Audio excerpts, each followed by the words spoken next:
والصلاة والسلام على سيد الأنبياء والمرسلين صلى الله عليه وعلى آله وصحبه ذر المحجلين أما بعد. قال الله تبارك وتعالى في القرآن المجيد والفرقان الحميد: يا أيها الذين آمنوا اتقوا الله ولتنظر نفس ما قدمت لغد واتقوا الله إن الله خبير بما تعملون. میری آواز آپ تک پہنچ رہی ہے.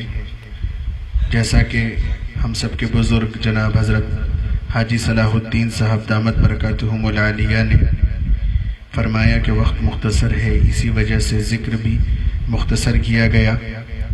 اس مختصر سے وقت میں اللہ تبارک و تعالی نے میرے دل اور دماغ پر جو بات ڈالی، میں نے خطبے کے درمیان مختصر سی آیت تلاوت کی جس میں اللہ تبارک و تعالی فرما رہے ہیں: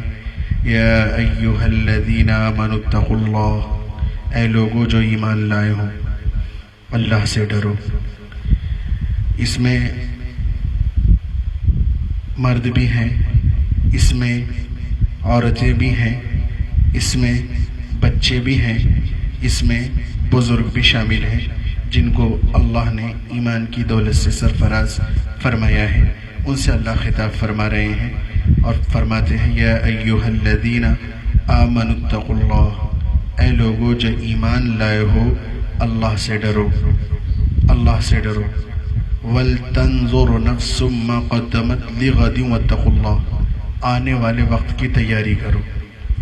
آپ جو آن لائن دین کی مجلس میں شریک ہیں، ذکر کی مجلس میں شریک ہیں، یہ آنے والے وقت کی تیاری ہے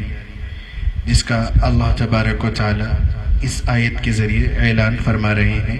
وَلْتَنْظُرْ نَفْسٌ مَّا قَدَّمَتْ لِغَدٍ وَاتَّقُوا اللَّهَ، کہ آنے والے وقت کی تیاری کرتے رہو اللہ سے ڈرتے ہوئے. یقین جانیے اللہ تبارک و تعالی نے جو ہمیں دنیا میں بھیجا، مقصد عبادت ہے، مقصد اللہ کو راضی کرنا ہے، مقصد اللہ کو خوش کرنا ہے، مقصد اللہ کے اطاعت پر عمل کرنا ہے، مقصد اللہ کے رسول کے بتائے ہوئے فرمان پر عمل کرنا ہے، مقصد اللہ کے بتائے ہوئے طریقے پر چلنا ہے، مقصد نبی کی سنت پر چلنا ہے، مقصد اللہ سے عشق کرنا ہے، مقصد نبی سے عشق کرنا ہے، مقصد قرآن پاک جو قیامت تک کے لیے راہ ہدایت ہے، تمام انسانیت کے لیے رہنمائی ہے، اس پر عمل کرنا ہے، اس پروٹوکول پر، قرآن کے سموِدھان پر عمل کرنا ہے. اللہ تبارک و تعالی نے اسی کی تیاری کے لیے ہمیں دنیا میں بھیجا ہے. دنیا میں جتنے لوگ ہیں سب کو اللہ تبارک و تعالی نے اپنی عبادت کے لیے، اپنی اطاعت کے لیے پیدا فرمایا ہے. ہم نے اگر یہاں تیاری کر لی تو آنے والا وقت جس کا قرآن ذکر کر رہا ہے: وَلْتَنْظُرْ نَفْسٌ مَّا قَدَّمَتْ لِغَدٍ وَاتَّقُوا اللَّهَ، آنے والے وقت کی تیاری کرو اللہ سے ڈرتے ہوئے. تو یہ کامیاب سفر ہوگا. دنیا کا سفر رکنے والا نہیں ہے، ہر انسان کو جانا ہے. ابھی ہم سفر میں ہیں. آخرت، اور جب آخرت میں حساب و کتاب ہو جائے اور جنت کا فیصلہ ہو جائے تو وہ اصل ہمارا منزل ہے. اصل مقصد زندگی کا یہاں تیاری کرنے کا اور یہاں سے تیاری کر کے اس سفر تک پہنچنے کا، اس منزل تک پہنچنے کا جنت ہے. جنت میں پہنچ گئے تو کامیاب زندگی ہو گئی، اور جنت میں نہ پہنچے تو ناکامیاب زندگی رہی. جو لوگ دنیا کی زندگی میں غفلت میں، عیش و عشرت میں، دنیا کی سہولتوں میں، دنیا کی چکا چوند میں جیتے رہیں، اللہ کو راضی نہ کیا تو وہ ناکامیاب زندگی کی طرف بڑھے. اور جنہوں نے اس زندگی میں اللہ کی فکر کی، اللہ کے بندوں سے محبت کی اور اللہ تبارک و تعالیٰ کے بتائے ہوئے طریقے پر عمل کیا، تو گویا کہ اس نے آخرت کا سفر مکمل کیا. اور اللہ تبارک و تعالیٰ اس کے استقبال میں ہے کہ یہ بندہ، اس نے میری اطاعت کی، میری فرما برداری پر عمل کیا، نبی کے طریقے پر چلا، قرآن کو اپنی زندگی میں اتارا، تو آؤ اس کے لیے فیصلہ کرو کہ یہ جنت کی طرف جائے. میرے بھائیوں، میری بہنوں، میری آواز پہنچ رہی ہے. حضرت ابوذر غفاری رضی اللہ عنہ بڑے صاحب جلیل القدر صحابی ہیں. جب سید الکونین سرکار دو عالم صلی اللہ علیہ وسلم کی دختر نیک اختر بیٹی کا انتقال ہوا تو روایتوں میں ہے کہ حضرت ابوذر غفاری رضی اللہ عنہ نے جب حضرت فاطمہ کو قبر میں ڈالا جا رہا تھا تو حضرت ابو ذر غفاری نے تیز آواز میں قبر سے کہا کہ اے قبر، آج اس قبر میں میں حضرت حسن حسین کی والدہ محترمہ حضرت فاطمہ رضی اللہ عنہا کو ڈال رہا ہوں، ان کا خیال رکھنا۔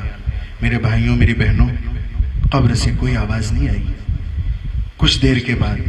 پھر حضرت ابو ذر غفاری نے یہی آواز لگائی اور کہا کہ اے قبر، آج اس قبر میں حضرت علی رضی اللہ عنہ کی اہلیہ حضرت فاطمہ رضی اللہ عنہا کو ڈال رہا ہوں، تو ان کا خیال رکھنا۔ میرے بھائیوں، میری بہنوں، قبر سے کوئی آواز نہیں آئی۔ تیسری مرتبہ پھر زوردار آواز میں حضرت ابو ذر غفاری رضی اللہ عنہ نے قبر سے آواز لگا کر کے کہا کہ اے قبر، آج اس قبر میں سید الکونین سرکار دو عالم صلی اللہ علیہ وسلم کی دختر نیک اختر بیٹی حضرت فاطمہ رضی اللہ عنہا کو ڈال رہا ہوں، ان کا خیال رکھنا۔ قبر سے آواز آتی ہے کہ اے ابو ذر غفاری، یہاں پر کسی کے حسب، نسب اور خاندان کو بیان کرنے سے کام نہیں چلے گا۔ یہاں کام آئیں گے تو اس کے دنیا کی زندگی میں کیے گئے اعمال کام آئیں گے۔ اس نے اللہ کو راضی کیا ہوگا تو قبر کو نور سے منور کر دیا جائے گا۔ اس نے اللہ کو راضی کیا ہوگا تو قبر کو اس کے لیے خوشنما بنا دیا جائے گا۔ میری بھائیوں، یہ عبرت کی بات ہے، میری بہنوں، یہ عبرت کی بات ہے کہ اگر دنیا کی زندگی میں ہم نے اللہ کو راضی کر لیا تو بے شک قبر کی زندگی سے لے کر حساب و کتاب کی زندگی، آخرت، قیامت کی زندگی اور پھر جنت کا فیصلہ ہمارے لیے آسان کر دیا جائے گا۔ اور ہم نے اگر راضی نہیں کیا، غفلتوں میں ڈوبے رہے، تو یقین جانیے پھر فیصلہ اللہ کے ہاتھ میں ہے، اور اللہ تبارک و تعالی غفور الرحیم ہے، اللہ جو فیصلہ فرمائے۔ اسی لیے قرآن نے ذکر پہلے ہی کر دیا۔ آج سے 1450 برس پہلے اللہ کے نبی پر قرآن نازل کیا گیا تاکہ نبی کی یتیم امت قیامت تک اس کتاب سے ہدایت لیتی رہے۔ اور اسی کتاب میں اللہ نے فرما دیا، یا ایھا الذین آمنوا اتقوا اللہ، اے لوگو جو ایمان لائے ہو، اللہ سے ڈرو۔ اللہ سے ڈرنے کا پیغام ہے، اللہ سے ڈرو۔ یہ دولت، یہ شہرت، یہ عیش و عشرت کے سامان کچھ کام نہیں آنے والے، ساری چیزیں فنا ہونے والی ہیں۔ انسان تا زندگی محنت کرتا ہے، صبح سے شام تک پیسے کمانے کی ہوڑ میں بھاگتا پھرتا ہے کہ اپنی اولاد کو جمع کر کے دے دے، لیکن جب وہ خالی ہاتھ دنیا سے جاتا ہے تو اولاد اس کو قبر تک چھوڑ کر آتی ہے، اور اس کے بعد وہ اولاد بھی اسی غفلت میں ڈوب جاتی ہے جس غفلت میں وہ ڈوبا رہا۔ کچھ لے کر نہیں جاتا، نہ دولت، نہ شہرت، نہ عیش و عشرت۔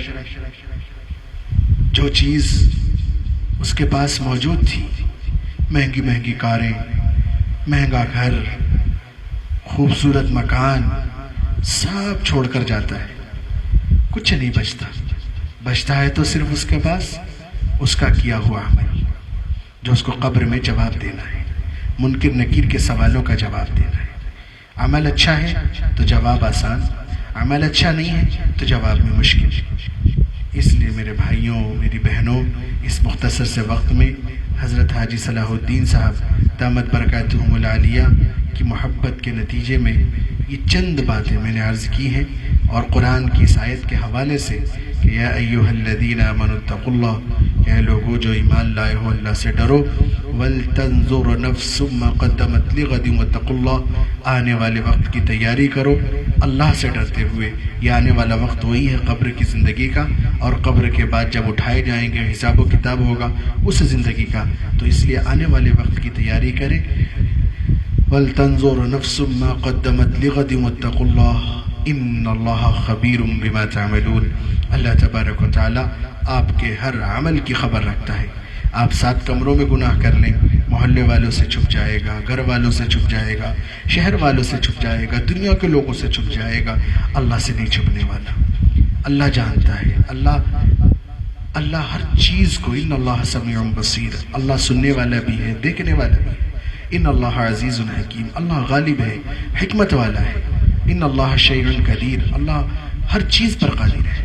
ان اللہ علیم خبیر، ہر عمل کی خبر رکھنے والا ہے۔ ان اللہ بما تعملون خبیر، اس سے کوئی چیز چھپی ہوئی نہیں، وہ بادشاہ ہے، وہ بادشاہوں کا بادشاہ ہے۔ اس لیے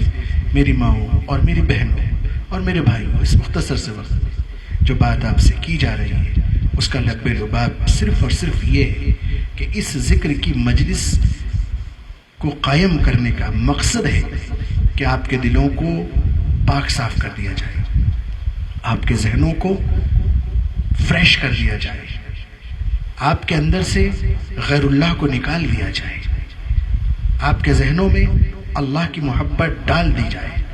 حضرت حاجی صلاح الدین صاحب محنت کرتے ہیں، ذکر کرتے ہیں، اس لیے کہ نیکی کے راستے پر ہم آئیں، اور قرآن کی آیت جو آنے والے وقت کی تیاری ہے، تو یہ ان کی کوشش ہے کہ آپ تک جتنے لوگ جڑے ہوئے اس وقت اور میری آواز سن رہے ہیں، تو ظاہر سی بات ہے انہوں نے محنت کی کہ آپ کو آنے والے وقت کی تیاری کرا دیں، اور ان کے دل میں اللہ کا خوف ہے اس لیے جڑے، اور آپ سب جڑے کیونکہ آپ کے دل میں اللہ کا خوف ہے، آنے والے وقت کی تیاری کی فکر میں آپ جڑے، ورنہ دنیا کی اگر تعداد اہل ایمان کے لگائی جائے تو پتہ نہیں کتنی ہوگی، اس میں 1,00,000 1.5 لاکھ 2 لاکھ آدمی اگر جڑ گئے تو اللہ تبارک و تعالیٰ نے پوری دنیا میں آپ کو سلیکٹ کر کے، منتخب کر کے، پسند کر کے اپنی توفیق پر جمع کر دیا کہ آنے والے وقت کی تیاری کر لو۔ تو یہ بڑا خوبصورت عمل ہے، ذکر کا عمل ہے۔ اللہ تبارک و تعالیٰ کی بارگاہ میں آپ سب کے لیے، پوری کائنات کے لیے، حضرت حاجی صلاح الدین صاحب کے لیے دعا کرتا ہوں کہ اللہ تبارک و تعالیٰ اس عمل کو خوب قبول فرمائے، خوب برکت عطا فرمائے، آپ سب کی زندگیوں میں نورانیت پیدا فرمائے۔ بس یہی مختصر سی بات آپ کے سامنے حضرت حاجی صاحب کے حکم سے میں نے پیش کی ہے۔ اب دعا کر لیں۔ اللہم صلی علی محمد وعلی آل محمد کما صلیت علی ابراہیم وعلی آل ابراہیم انک حمید مجید۔ اللہم بارک علی محمد وعلی آل محمد کما بارکت علی ابراہیم وعلی آل ابراہیم انک حمید مجید۔ یا ودود یا ودود یا ذی العرش المجید یا ذی العرش المجید یا مبدی یا معید یا مبدی یا معید یا فاعل لما یرید یا فاعل لما یرید یا الہ العالمین، ہمارے ذکر کرنے کو قبول فرما یا اللہ، ذکر کی اس مجلس کو قبول فرما۔ حضرت حاجی صلاح الدین صاحب دامت برکاتہم العالیہ کی اس محنت کو قبول فرما،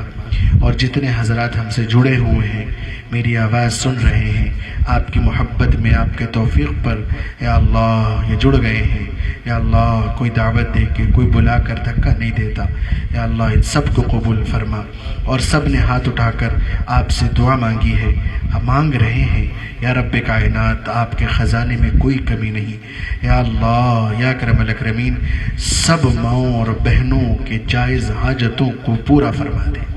یا اللہ میری آواز جن جن تک پہنچ رہی ہے، جن بہنوں تک پہنچ رہی ہے، جن ماؤں تک پہنچ رہی ہے، جن بھائیوں تک پہنچ رہی ہے، جن بزرگوں تک پہنچ رہی ہے، یا اللہ آپ خالق ہیں، مالک ہیں، بادشاہ ہیں، رازق ہیں، یا اللہ آپ کے ہاتھ میں سب کچھ ہے، آپ ان سب کے دلوں کے حال جانتے ہیں کہ کیا جائز تمنائیں ہیں، یا اللہ یہ خاکسار، یہ گنہگار دعا کرتا ہے کہ ان سب کی جائز حاجتوں کا تکفل فرما، ان سب کی جائز حاجتوں کا تکفل فرما، ان سب کی جائز مرادیں پوری فرما،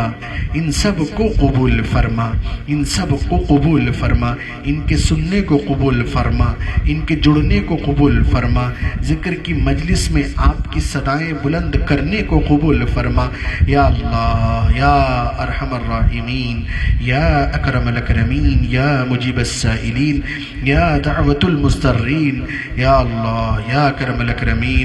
یا اللہ ہم سب پر رحم کا، کرم کا، عفو کا، عافیت کا معاملہ فرما۔ یا اللہ ہم یتیم امت ہے، یا اللہ ہم یتیم امت ہے، ہمارا اب کوئی پرسان حال نہیں ہے، یا اللہ یا اللہ یا اکرم الاکرمین، رسوائی کی زندگی جی رہے ہیں، یا اللہ ہم اس محبوب کی یتیم امت ہیں جو آپ کے محبوب ہیں، جس کے لیے آپ نے پوری کائنات کو سجایا ہے، یا اللہ آپ ہوتے ہمیں اس حال میں دیکھتے، آپ کے آنکھوں میں آنسو آتے، آپ ہمارے لیے دعا کر دیتے، ہماری بگڑی بن جاتی، یا اللہ ہمارے لیے کوئی دعا مانگنے والا نہیں ہے، ہم نے ہاتھ اٹھا لیا ہے، اس نبی کی یتیم امت ہونے کے صدقے میں ہماری دعائیں قبول فرما، یا اللہ اس نبی کی یتیم ہونے کے صدقے میں یا اللہ ہماری دعا قبول فرما، یا اللہ ہمارے کاروبار میں برکت عطا فرما، ہماری زندگیوں میں برکت عطا فرما، سب کو اپنا